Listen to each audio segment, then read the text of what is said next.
إن الذين كفروا ينادون لمقت الله أكبر من مقتكم أنفسكم إذ تدعون إلى الإيمان فتكفرون قالوا ربنا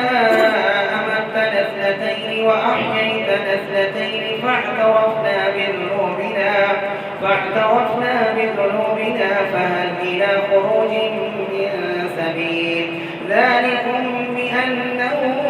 إذا دعي الله وحده كفرتم وإن يشرك به تؤمنون فالحكم لله العلي الكبير هو الذي يريكم آياته وينزل لكم من السماء رزقا وما يتذكر إلا من ينيب فادعوا الله مخلصين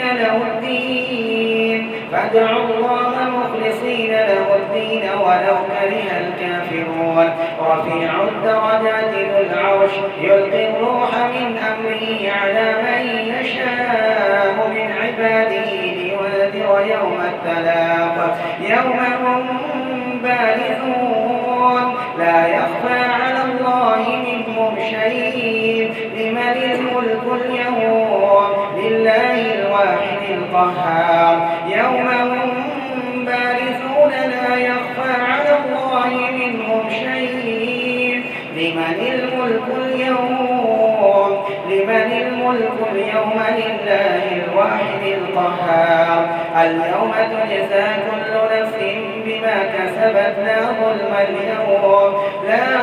اليوم إن الله سريع الحساب وأنذرهم يوم الآزفة إذ القلوب لدى الحناجر كاظمين ما للظالمين من حميم ولا شفيع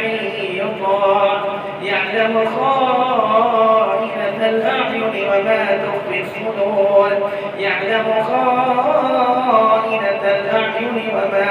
الصدور والله يقضي بالحق والذين يدعون من دونه لا يقضون بشيء إن الله هو السميع البصير